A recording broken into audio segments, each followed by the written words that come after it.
Hello everyone, welcome back to my channel Goodness Pharmacy. आज हम discuss करेंगे anti anxiety drugs. जैसे previous lecture में हमने डिस्कस किया था drugs used in mental illness. उसमें दो टॉपिक कवर हो गए थे, anti psychotics and anti depressants.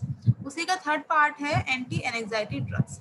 Anxiety, it is an emotional state, unpleasant in nature, associated with uneasiness, discomfort, and concern or fear about the some defined or undefined future threat. तो anxiety क्या condition रहती है? Emotional state है जिसमें patient को discomfort feel होता है और कुछ अजीब सा डर लगता है, ठीक है, अनइजीनेस और थोड़ी टेंशन, स्ट्रेसफुल कंडीशन रहती है, तो उसे बोलते हैं anxiety. Some degree of anxiety is a part of normal life. कुछ अगर एनजाइटी कुछ लिमिट तक रहती है तो वो नॉर्मल लाइफ का पार्ट है, लेकिन जब ये बहुत एक्सेसिव हो जाती है तो एक डिसीज का रूप ले लेती है।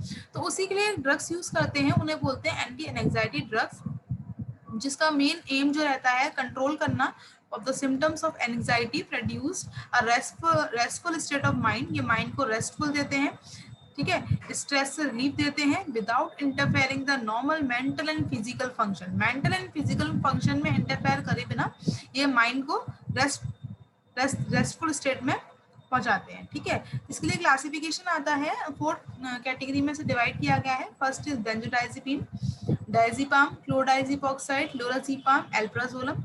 Second is 5-HT agonist and antagonist, azapirons, buspirone, gepirone and ipsapiron. Third is beta blocker, propranolol.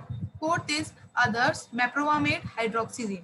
तो फर्स्ट आता है बेंजोडाइजिपिन। बेंजोडाइजिपिन को मैंने ब्रीफली डिस्क्राइब किया है इनसे प्रीवियस लेक्चर्स में, सिरेटिव ने हिप्नोटिक लेक्चर में, तो उसमें उसका mechanism of action, pharmacological action पूरा ब्रीफली उसमें डिस्क्राइब है। ओके, उसके बाद आता है बुस्पिरॉन। बुस्पिरॉन जो है वो एजापिरॉन कैटेगरी की ड्रग है। It is a good anxiolytic property. It is a selective 5-HT1A partial agonist. उसे प्रॉपर्टी रहती है 5-HT1A पार्शियल एगोनिस्ट है, मतलब सीरोटोनिन एगोनिस्ट प्रॉपर्टी है। 5-HT1A receptor inhibitory autoreceptor and binding of buspirone inhibit the release of 5-HT। Simple, जब बुस्पिरॉन receptor से bind करती है तो ये सीरोटोनिन के रिलीज को इनहिबिट करती है, मीन सीरोटोनिन को रिलीज नहीं होने देती है। ऑन द अदर हैंड इसका एक और एक्शन रहता है, buspirone is also weak D2 antagonist. Buspirone जो है D2 इज डोपामिन का रिसेप्टर होता है D2, तो ये डोपामिन को क्या करती है? इनहिबिट करती है। इट मींस बुस्पिरॉन जो है वो सीरोटोनिन को भी रिलीज नहीं होने देती और डोपामिन को भी रिलीज नहीं होने देती। तो इसका क्या रहता है, डोपामिन के लिए जो इसका जो एक्शन रहता है वो थोड़ा वीक रहता है। तो it is useful in mild to moderate anxiety. Anti-anxiety effect develop slowly over 2 weeks. इसका जो एक्शन रहता है थोड़ा स्लो आता है 2 weeks तक. Unlike a diazepam, it is not a muscle relaxant, not an anticonvulsant, and does not produce significant sedation, tolerance, and dependence. इसका action diazepam की तरह नहीं होता है, ये एक मसल रिलैक्सेंट नहीं है और एंटी कन्वर्जेंट इफेक्ट भी नहीं है इसका, और सेडेशन भी कॉज नहीं करती है। इस ड्रग से डिपेंडेंस भी नहीं होती है। It is not useful in panic attacks.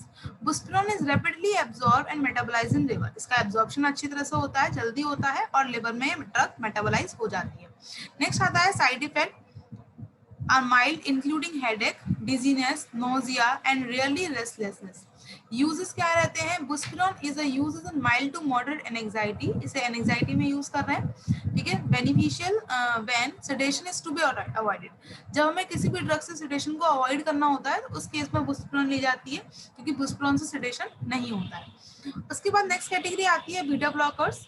In patient with prominent autonomic symptoms of anxiety like tremor, palpitation, and hypertension, propranolol may be useful. जब पेशेंट को एंजाइटी के साथ साथ ये वाले भी सिम्टम्स रहते हैं, लाइक ट्रिमर, पैल्पिटेशन और हाइपरटेंशन की कंडीशन रहती है, तो उस केस में प्रोप्रानोलोल को यूज किया जाता है।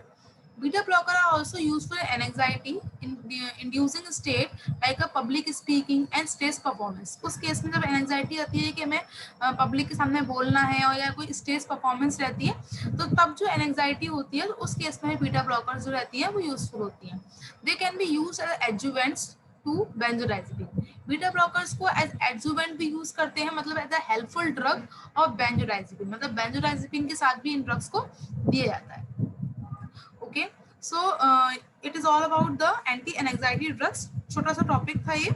ठीक है। इससे रिलेटेड जो क्वेश्चंस है, first is define anxiety, anxiety क्या है। Second is classify anti anxiety drug, यहाँ पर क्लासिफिकेशन देना है एंटी एनएग्जाइटी ड्रग का।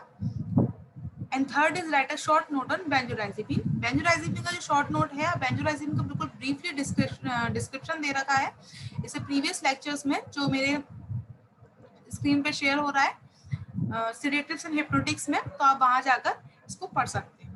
ओके, अगर आपको लेक्चर अच्छा लगे तो वीडियो को लाइक करें एंड मेरे चैनल को सब्सक्राइब करें।